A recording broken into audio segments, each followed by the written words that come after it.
तारीख 12 अक्टूबर, वक्त रात 9:30 बजे, जगह बांद्रा का खेरवाड़ी सिग्नल। महाराष्ट्र की सियासत के कद्दावर नेता बाबा सिद्दीकी अपने विधायक बेटे जीशान के दफ्तर से बाहर निकले ही थे कि तभी पूरा इलाका गोलियों की तड़तड़ाहट से गूंज उठा।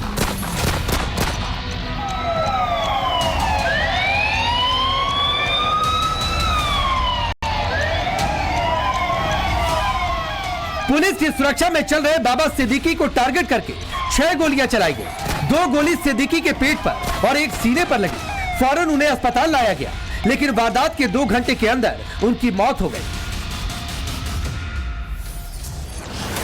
मुंबई पुलिस ने फौरन कार्रवाई करते हुए वारदात में शामिल 2 आरोपियों को गिरफ्तार कर लिया था। बाकी की तलाश कर ही रही थी कि तब तक इस सोशल मीडिया पोस्ट ने हर किसी को हैरत में डाल दिया।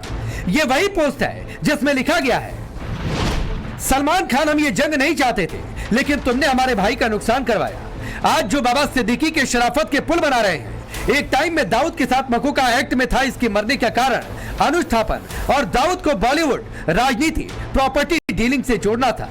हमारी किसी से कोई दुश्मनी नहीं, पर जो भी सलमान खान और दाऊद गैंग की हेल्प करेगा, अपना हिसाब किताब लगा के रखना। इस पोस्ट को लॉरेंस बिश्नोई ग्रुप और अनमोल बिश्नोई को टैग किया गया है।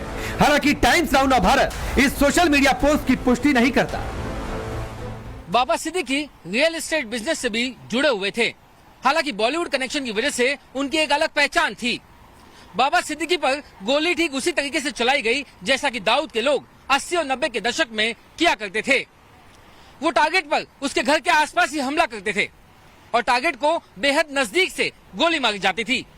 ऐसे में सवाल यह है कि क्या लॉरेंस बिश्नोई भी इसी तरीके का इस्तेमाल कर मुंबई में बिल्डर लॉबी और बॉलीवुड लॉबी में दाऊद जैसा खौफ पैदा करना चाह रहा है। बाबा सिद्दीकी के मर्डर के 18 घंटों के अंदर जिस तरह से लॉरेंस बिश्नोई गैंग ने वारदात की जिम्मेदारी ली, उससे सवाल खड़े होने लगे हैं कि क्या मुंबई में दाऊद की जगह ले रहा है लॉरेंस? क्या मुंबई में फिर से डॉन कल्चर की आहट है? क्या बाबा सिद्दीकी के मर्डर से बॉलीवुड बिल्डर पर लॉरेंस गैंग का सिक्का चलेगा? लॉरेंस का जो काम करने का जो तरीका है वो दाऊद से ज़्यादा प्रोफेशनल काम कर रहे हैं। उनका जो होमवर्क जो बोलते हैं, फील्डिंग जो बोलते हैं, इतनी ज़बरदस्त फील्डिंग करता है कि इस टारगेट का हर पहलू उनके पास इंफॉर्मेशन आ जाता है। कहाँ जाता है, कितने बजे, क्या वगैरह है। अभी आप देखिए बाबा का देखिए, उनको कैसा पता लगा कि वो जीशान के ऑफिस में बैठा है वहाँ पे। हाल ही में एनआईए ने कुख्यात गैंगस्टर लॉरेंस बिश्नोई के खिलाफ एक चार्जशीट में बड़ा दावा किया था। इसमें बिश्नोई गैंग की तुलना दाऊद इब्राहिम से की गई थी। चार्जशीट के मुताबिक लॉरेंस बिश्नोई दाऊद इब्राहिम के रास्ते पर चल पड़ा है। दरअसल लॉरेंस बिश्नोई और दाऊद का मोडस ऑपरेंडी भी एक जैसा है। पहले धमकाना, फिर डराने के लिए फायरिंग और फिर बात नहीं मानने पर direct attack. Singer Sidhu Moosewala का मर्डर हो या फिर करनी सेना के अध्यक्ष सुखदेव सिंह गोगामेड़ी की हत्या, सलमान खान को धमकी और घर पर फायरिंग की वारदात से लेकर अब पूर्व मंत्री बाबा सिद्दीकी का मर्डर, तमाम वारदातों में एक ही तरह का मोडस ऑपरेंडी दिख रहा। डी कंपनी के समय में भी हथियार देने की जिम्मेदारी किसी और की होती थी और टारगेट को अंजाम देने की जिम्मेदारी कोई और लेता था। इस मामले में भी अब ऐसा ही देखा जा रहा है। डी कंपनी में रेकी करने की जिम्मेदारी किसी और की होती थी, वही ठीक मामला इसमें भी नजर आ रहा है। बाबा सिद्दीकी पर हमला करने से पहले हथियार हमलावरों को मुहैया कराने के लिए किसी थर्ड पार्टी को जिम्मेदारी दी गई थी और सभी लड़के जिन्होंने हमला किया वो हायर किए हुए थे।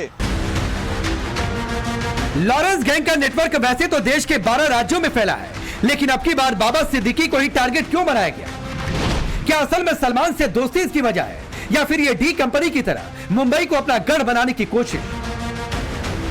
हाल के सालों में एक तरह से मुंबई में दाऊद की गैंग तकरीबन खत्म हो चुकी है। फिरौती, रंगदारी, टारगेट किलिंग और स्मगलिंग जैसे क्राइम भी अब लगभग खत्म हो चले हैं। ऐसे में क्या माया नगरी लॉरेंस गैंग के लिए एक ओपन ग्राउंड है और वो देश की आर्थिक राजधानी में अपने गुर्गों के जरिए खौफ का माहौल बनाकर अपने उगाही के नेटवर्क को नेक्स्ट लेवल पर ले जाने की तैयारी में है? देखिए, जहां पे भी वैक्यूम क्रिएट होगा, अब यहाँ पे पिछले 10 साल से 12 साल से यहाँ पे अंडरवर्ल्ड में वैक्यूम क्रिएट हो गया, क्योंकि यहाँ कोई ऐसा बहुत बड़ा दादा नहीं है, बहुत बड़ा माफिया नहीं है। तो इस जगह पे कोई लोग कोशिश कर सकते हैं। लेटेस्ट से कि बिश्नोई ने कोशिश करी खा के घर के ऊपर फायरिंग करवा के वो क्रिएट करने की, लेकिन वो लोग इमीडिएटली पकड़े गए, प्रोसिक्यूट हो गए, तो वो चक्कर वहीं प्लग हो गया। ये चीजें आगे भी हो सकती हैं, कहीं किसी के घर के बाहर फायरिंग करवा दी, किसी को धमकी दे दी, ये चीजें हो सकती हैं। कुछ किस्से शायद एक्सटॉर्शन के हो भी जाएंगे, लेकिन उसमें गैंग एक्टिविटी पनपेगी ऐसा मुझे लगता नहीं है। दाऊद इब्राहिम हो या लॉरेंस बिश्नोई, जराइम की दुनिया में दोनों के काम के तरीके एक जैसे रहे। दाऊद छोटे मोटे क्राइम, लूटपाट और फर्जीवाड़े से अपराध की दुनिया में आया, तो वहीं लॉरेंस ने मारपीट और धमकी देने से क्राइम की शुरुआत की। दाऊद ने छोटा राजन के साथ मिलकर नेटवर्क बनाया, तो लॉरेंस ने कनाडा में बैठे गोल्डी बराड से हाथ मिलाकर अपने नेटवर्क को स्ट्रॉन्ग किया। दाऊद ने 500 गुर्गों की गैंग बनाई, तो लॉरेंस ने 700 क्रिमिनल्स की फौज खड़ी कर दी है। दाऊद की कमाई का बड़ा हिस्सा फिरौती और वसूली से आया, तो वहीं लॉरेंस बिश्नोई ने भी फिरौती से सबसे ज्यादा कमाई की है। बिश्नोई गैंग का मास्टरमाइंड लॉरेंस बिश्नोई इस वक्त गुजरात के साबरमती जेल में बंद है, लेकिन उसका गैंग दुनिया के कई देशों के लिए दहशत का दूसरा नाम बन चुका है। दावा है कि लॉरेंस गैंग का कनाडा, पंजाब, दिल्ली की कमान गोल्डी बराड के पास है, तो राजस्थान, मध्य प्रदेश और अमेरिका में गैंग का कामकाज रोहित गोदारा संभालता है। पुर्तगाल, दिल्ली एनसीआर, महाराष्ट्र, बिहार, पश्चिम बंगाल में गुर्गों को ऑर्डर अनमोल बिश्नोई का जाता है, तो हरियाणा, उत्तराखंड में ये काम काला जठेड़ी संभालता है और पूरे गैंग की रिपोर्ट साबरमती जेल जाती है। 3 लोग जो आइडेंटिफाई हुए हैं अभी तक, उन तीनों की बैकग्राउंड कोई फाइनेंशियली बहुत स्ट्रांग नहीं है। दाऊद इब्राहिम के गैंग का ये बड़ा स्टैंडर्ड ऑपरेटिंग प्रोसीजर था कि उनकी रिक्रूटमेंट जेल्स में हुआ करती थी। जो छोटे मोटे आरोपी आते थे 304 में, 107 का हमारा जो सीआरपीसी के केसेस रहते थे, जिनको बेल नहीं मिलती थी, जिनके पास में बेल करवाने के भी पैसे नहीं रहते थे, वकील खड़ा करने के पैसे नहीं रहते थे, उन लोगों को जेल में आइडेंटिफाई किया जाता था। तो 4, 5, 6 महीने जब भी वो लड़का जेल में रहा, तो उसकी ये पूरी सेवा की जाती थी, घर पे पैसे पहुंचाए जाते थे और बाद में उसकी काबिलियत देख के उसको गैंग में शामिल कर लिया जाता था। इस बीच बाबा सिद्दीकी मर्डर केस में बड़ा चौंकाने वाला खुलासा हुआ। जांच एजेंसियों ने जब गिरफ्तार आरोपियों के कॉल डिटेल रिकॉर्ड्स की पड़ताल की, तो 4 सेकंड का एक फोन कॉल मास्टरमाइंड तक पहुंचाने का अहम सुराग साबित हो सकता है। गिरफ्तार आरोपियों में से एक के मोबाइल फोन से 12 अक्टूबर की रात करीब 9:30 बजे एक व्हाट्सएप कॉल किया गया। इस मोबाइल फोन से किए इस आखिरी कॉल की ड्यूरेशन सिर्फ 4 सेकंड है। सूत्रों के मुताबिक इस कॉल को लेकर पूछताछ में आरोपी ने बताया कि उसने अपने किसी हैंडलर को कॉल कर सिर्फ इतना कहा कि भाई सीनियर को ठोक दिया। ऐसे में जांच एजेंसी को शक है कि वारदात को अंजाम देने के बाद आरोपी ने अपने हैंडलर को फोन कर काम खत्म होने की जानकारी दी हो। हालांकि आरोपी लगातार अपना बयान बदल रहा है और जांच अफसरों को गुमराह कर रहा है। वहीं बाबा सिद्दीकी मर्डर केस का एक आरोपी मोहम्मद निशान अख्तर के डोजियर से भी बड़ा खुलासा हुआ। पंजाब के जालंधर पुलिस ने यह डोजियर तैयार किया है। इसमें 8वें नंबर पर सौरभ महाकाल का नाम है। महाराष्ट्र का रहने वाला ये वही सौरभ महाकाल है जिसका नाम सिद्धू मूसेवाला मर्डर केस में भी आया था। सौरभ महाकाल लॉरेंस गैंग का एक्टिव मेंबर है और अनमोल बिश्नोई का खास गुर्गा है। जाहिर है डोजियर के सामने आने के बाद यह साफ है कि बाबा सिद्दीकी मर्डर केस से जुड़ा जिशान अख्तर का सीधा कनेक्शन लॉरेंस गैंग से है।